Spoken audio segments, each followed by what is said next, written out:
Ayan, so yun po mga Kalingap, welcome back po sa ating YouTube channel, Kalingap Derek po, also known as Tiny.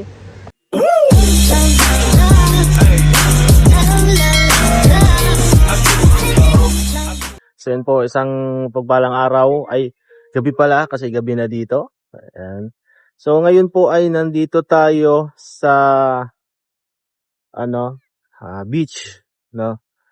Mag-overnight kami dito na kasama ng mga kaibigan natin na matatagal na rin, at siyempre para makapag-banding na rin kasi bihira lang din kami mag-banding ng mga kaibigan kong ito.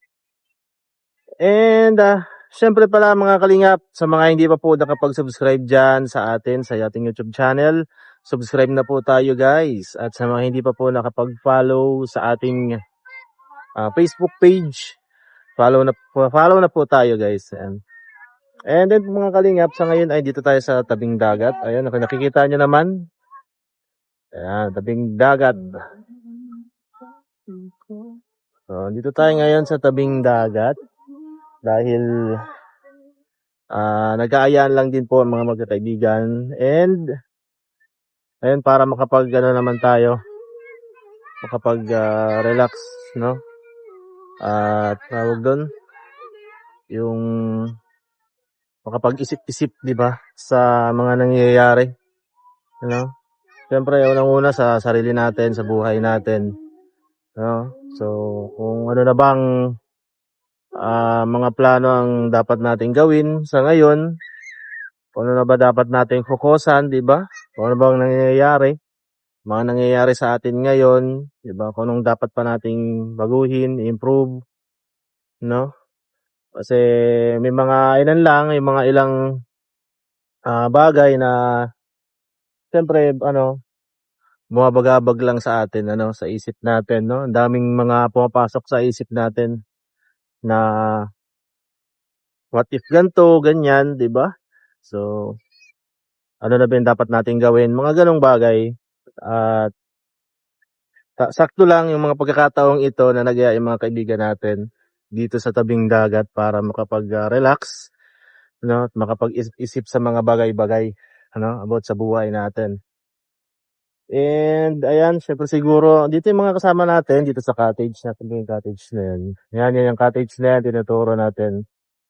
Nandyan po yung mga kasama natin. And ano lang naman kami, 5 lang. Yan, all boys lang. Yan. At kararating lang din po namin and nag-aasikaso pa lang. You know?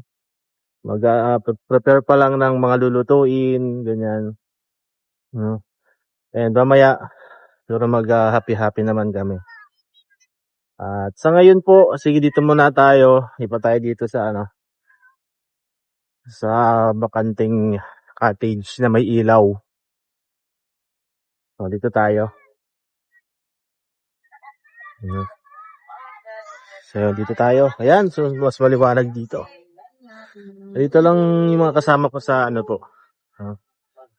sa katabing cottage.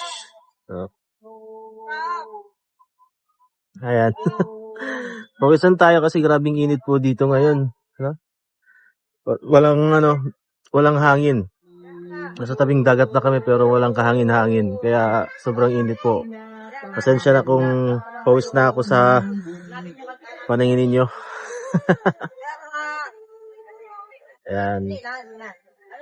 So, ayusin ko lang po saglit I-fix lang natin. Ayan. So yun nga mga Kalingap, sasabi ko lang din po sa inyo. Syempre unang-una, salamat po, no? Salamat sa mga pagkakataon, po. Salamat sa mga opportunity na maging tayo part ng Kalingap, diba? Kasi sabi nga natin nung una, matagal tayong pinag-isipan na bago pumasok sa Kalingap. And finally, andito na tayo. Nagagawa na natin kahit papaano, lalo na sa pag-charity. Nagkaroon na tayo ng isang beneficiary. Ano po. Pero yun po ay sa tulong ng sponsors natin. Ano? Hindi pa po tayo nakakapagbigay ng mismong sa atin galing sa mismong revenue natin. At masaya pong nakakabigay, sobrang saya sa puso na makapagbigay ng tulong sa mga mahihirap na kababayan natin. At yun na nga po, may side lang din na talaga nakakalungkot kasi ayaw naman nating di ba? Kumbaga, ayaw naman nating umasa lang sa sponsors, di ba? Ayaw naman natin na sa kanila lang nanggagaling lahat yung mga tulong na binibigay natin, no? Pero very thankful pa rin ako, very grateful pa rin ako na nakilala ko sila, no? Na andyan sila lagi para sa atin, no? Sa akin, na kapag nilapitan natin ay talagang andyan, no?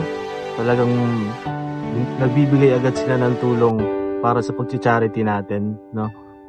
So, very thankful rin tayo, very thankful ako sa kanila. Ang nakakalungkot lang din minsan kasi na yun na nga, gusto na nating magtuloy-tuloy, gusto na natin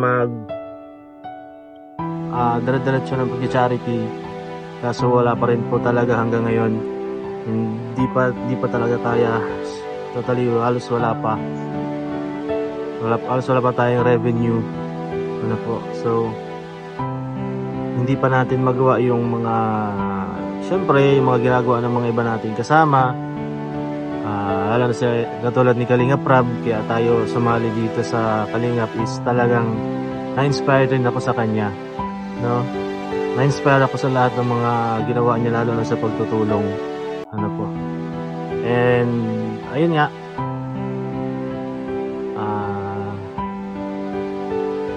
marami pumapasok sa isip natin, no? Maraming mga pumapasok sa isip natin kung tutuloy pa ba natin, di ba?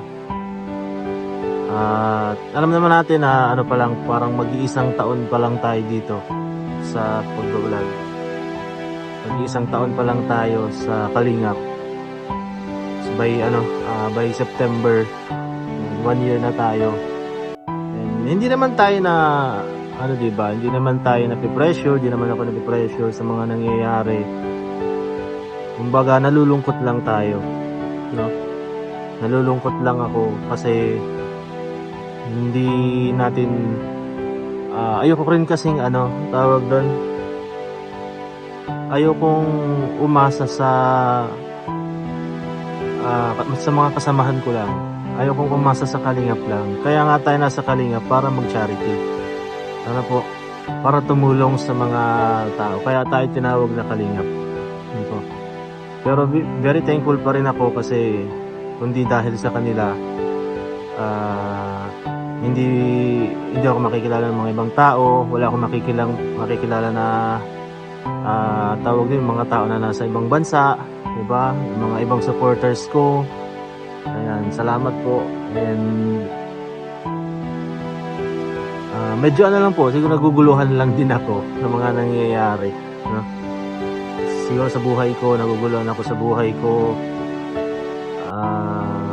Hindi naman baga normal naman po, diba?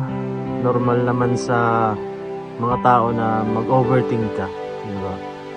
Nag-overthink ka na hindi ka na makatulog ng maayos dahil itutulog mo na lang, nakapikit ka na, pero yung utak mo gising na gising pa rin sa kakaisip ng mga kung anong bagay, diba? At syempre may kanya-kanya din tayong pinagdadaanan, no? May mga pinagdadaanan natin sa buhay, hindi naman tayo pare-parehas. So ayun, doon nakikita, diba, yung mga sa kung ano mga pinagdadaanan natin, yun yung nararamdaman natin ngayon. And yun lang po, sana tawag doon, makita ko palalo kung ano talaga yung mga pangarap, mga goal sa buhay, di ba? Although meron naman na talaga akong pangarap, may mga goal na rin ako sa buhay, pero dinedepende ko pa rin sa kung ano yung meron ako ngayon, saka kung ano yung kakayanan ko, di ba? Ano yung kaya ko. So yung mga ganon. Thank you po sa lahat. Siyempre, thank you sa mga supporters ko na lagi nandyan, di ba? Sa ilang sponsors na mga nakilala ko, maraming salamat po. Tuwing may vlog ako, may live ako, nandyan kayo parati, kahit ilan lang tayo sa live natin, nakasuporta pa rin kayo sa akin, kaya maraming salamat po sa inyo. And sa mga naging kaibigan ko sa Kalingap, ayan, maraming salamat din sa inyo, kundi dahil sa inyo, kumbaga, hindi ako nadagdagan ng mga kaibigan, mga mabuting kaibigan, kasi sobrang babait talaga niyang mga yan, mga kaibigan ko na yan na nasa Kalingap. Diyan mo masasabing totoong One Kalingap, One Family ang nandyan. Po, lalo na yung mga madalas kong nakakasama, yan, so, talagang ano na rin yan, mahalaga na rin yan sa aking mga taong yan. Kaya pag sila may mga vlog, pag sila may kailangan, in-approach nila tayo, wala naman tayong sinasabing hindi. Andyan lang tayo lagi para sa kanila, para suportahan, tulungan sila sa kung anong meron sila, di ba? Kung anong merong vlog, kung anong vlog ang meron, di ba? May mga events, may mga activity sila para sa channel nila. Yan. Andyan naman tayo lagi para suportahan sila. At syempre kay Kalingap Rob, kay Kuya Val, maraming salamat sa inyo. Maraming salamat po sa pagtanggap sa akin, especially sa iyo bro, Kalingap Rob. Kasi hindi ka na nagdalawang isip nung pag chat mo sa akin, no? Pinapunta mo ako agad dahil may mission tayo agad. So yun lang. At sino pa ba? Sa lahat, salamat ko. I am blessed na nakasali ako sa Kalingap. At I'm not sure, di natin alam kung tutuloy pa ba tayo, pero sa ngayon tuloy pa rin, no? Tuloy pa rin. At si Kalingap Rob, andyan lang din naman yan. Alam ko na susuportahan lang din ako niyan sa kung anong mga nagiging plano ko sa buhay, kung umayaw man tayo, tumigil tayo, wala yung problema kay Kalingap Rob, kasi lahat yan iniintindi ni Kalingap Rob, lahat nauunawaan ni Kalingap Rob, at siguradong susuportahan niya tayo sa mga kung anong mga desisyon natin sa buhay, basta nasa tama, no?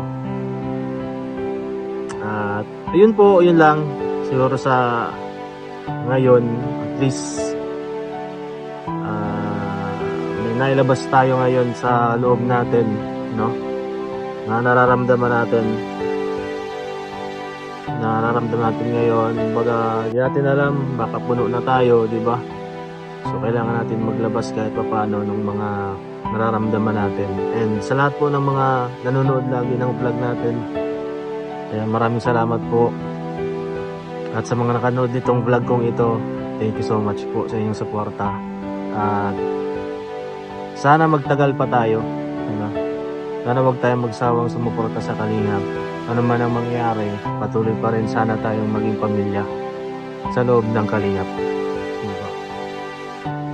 Yun lang po sa inyong lahat. Maraming salamat po. Sana naunawaan nyo rin ako. Yeah. So sana mas lumakas pa, mas lumakas pa yung channel natin, yung page natin, para magawa na rin natin yung mga pag-charity, kasi yun naman talaga din yung purpose ko, mag-charity, tumulong. Yun po talaga yung gusto ko. Ayoko naman po talagang hanggang dito lang, na aasa lang ako sa mga kasama ko. So So, kung ganun man, lumakas man siya, di ba? So, kahit man ganun, lumakas man yung channel natin, ako nandito pa rin para sa kanila. Lumakas o hindi, nandito pa rin ako para sa kanila, para tulungan sila, at para suportahan. Ayan. So yun po, maraming salamat po ulit sa inyong lahat mga kalingap. Thank you so much po, at kami po ay mag-aasikaso na rin dito sa kubo natin. And ayun po, sa ngayon ay magbababay na muna tayo. See you sa next vlog natin. Thank you so much po sa inyong lahat. Ingat po kayo parati. God bless po. And bye-bye!